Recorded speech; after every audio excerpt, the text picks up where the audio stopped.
Your group enters a frightfully disordered armorer. Half-finished bits of plate, pauldrons, and other protectives litter the interior of the establishment. The owner and resident blacksmith is mumbling to himself. Someday, I'll forge the strongest suit of armor in the land. You ask him about this, and he proclaims that he aims to make a name for himself as a smith by crafting the greatest armor in the land, which will in turn help his business to flourish. Unfortunately, he continues, the ores he needs to produce higher quality armor have proven difficult to procure, leaving him rather frustrated. The proprietor of the shop says to you, if you come across any rare ore, by all means, bring it to me. The purveyor of armor once more welcomes you to the shop and is ready to give your coin a loving new home. What can I do for you? The proprietor asks.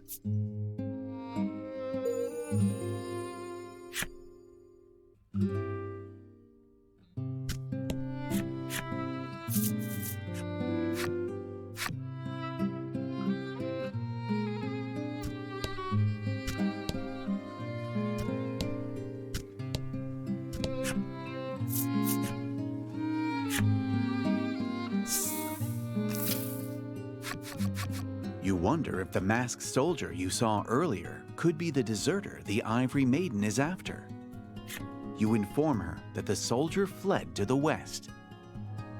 According to the Maiden and her attendant, a woodland known as the Mystic Forest lies in that direction.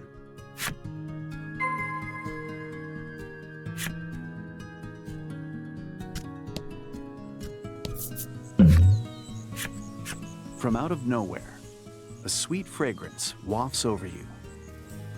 You look up to see ripe fruit in the tree above. There's a reasonably sized stone at your feet.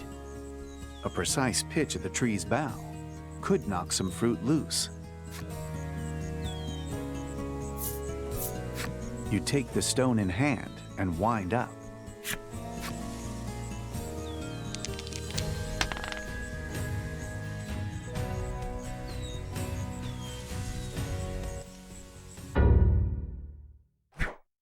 Your pitch fails to even reach its target.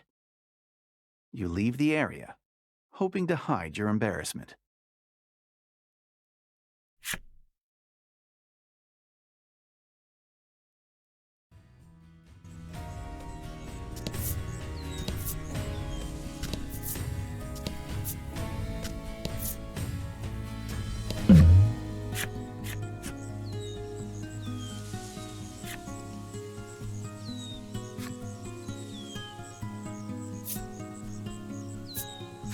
You decide to tempt fortune.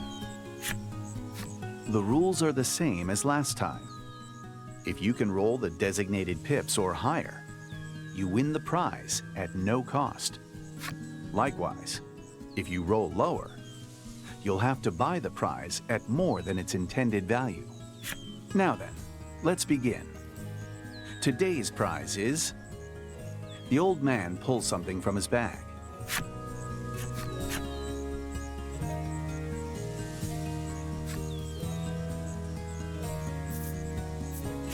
You take a die from the old man and give it a squeeze.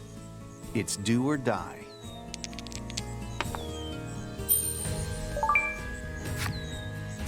Your wager with the old man pays off. The old man, chagrined, hands you your prize. I won't lose next time, he mutters, wandering off to parts unknown.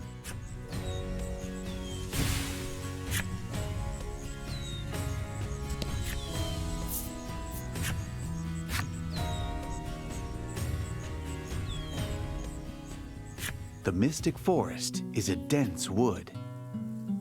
Travelers who have ventured through the closely packed flora claim to have experienced mysterious happenings within. Upon entering the sprawling forest, you notice Krim trembling as her eyes dart about. When you ask her what she's worried about, she explains that there are rumors of talking trees. She suspects it's the work of specters. That's just superstition, Lanka says condescendingly.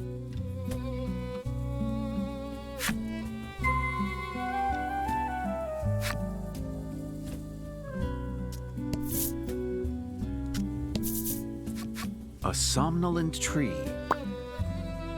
A somnolent tree looks in your direction.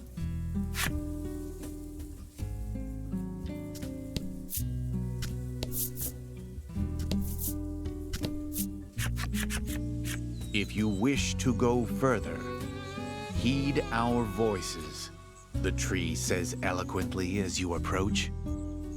Lanka, who had claimed talking trees to be mere superstition, shrieks loudly and holds fast to Krim. Thinking at the attendant's chance to lord this over the maiden, you glance over. But Krim, in her surprise, has fainted, her eyes rolled back into her head. The tree continues to speak, unbothered by your party. Healthy trees are rooted in honesty. Frail trees in falsehood, it says. You wonder if the tree's enigmatic words are some sort of hint to get through the forest.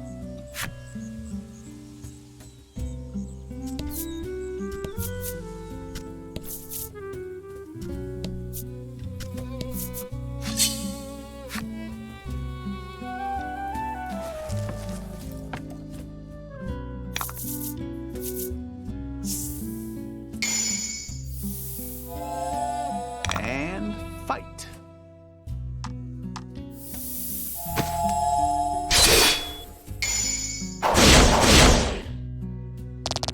Magnificent.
The tree suddenly begins speaking to you.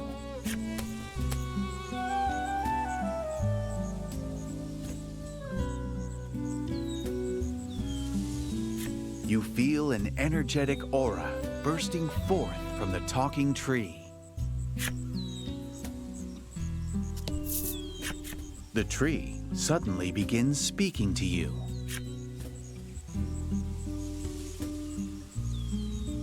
The tree speaks in a weak voice, as if it might fall over at any second.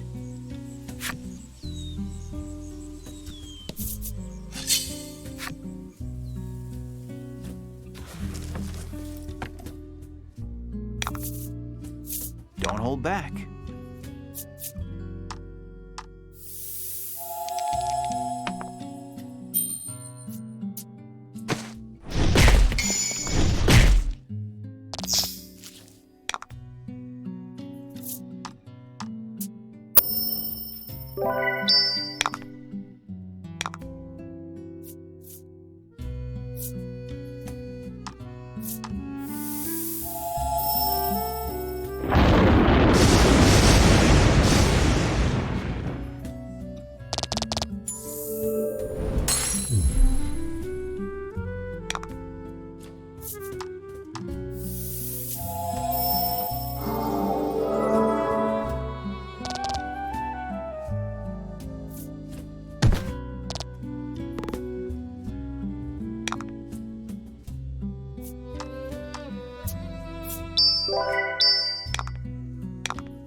Don't hold back.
As you walk through the tall grass, you hear a weak voice calling to you from behind. "Serves you right," it says. Immediately afterward, you are assaulted by countless pebbles and make a swift retreat.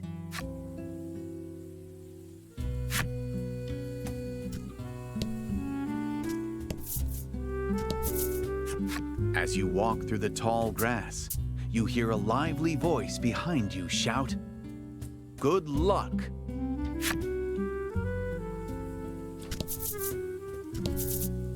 After doing as the sprightly tree said, you're able to move forward. It seems that the tree near the entrance spoke true. If you lose your way up ahead, perhaps you should listen to what the other trees have to say.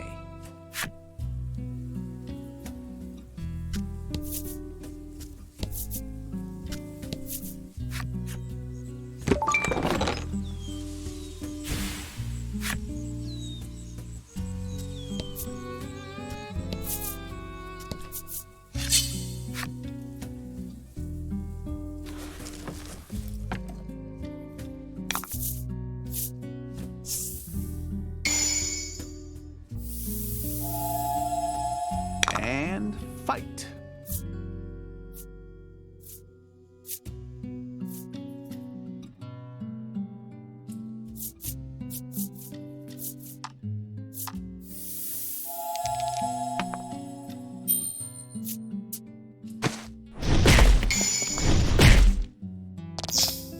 Magnificent.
The ivory attendant complains as you make your way through the dense trees, repeatedly invoking Lanka's wrath.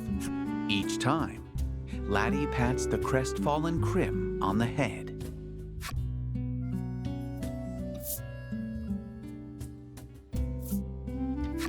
You hope to pacify Lanka, but rather than being soothed, she simply pouts. I'm a brilliant maiden. I deserve better than this. She explains that in Alabaster City, maiden and attendant are decided by national decree and cannot be contested. It appears each island's maiden and attendant have a unique relationship.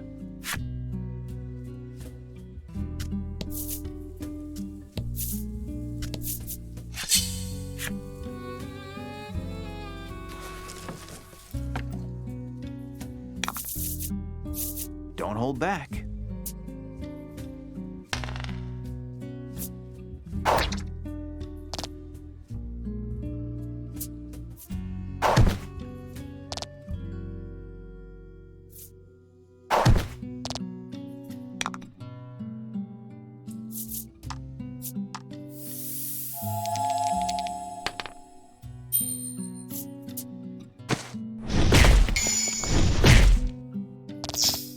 Magnificent.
The tree suddenly begins speaking to you.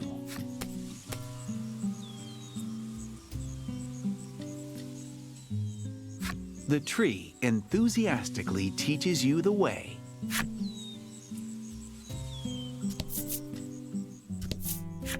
You hear the whispers of a small tree's voice in your ears. The voice is frail and followed by a sigh. It sounds like the tree really hates travelers.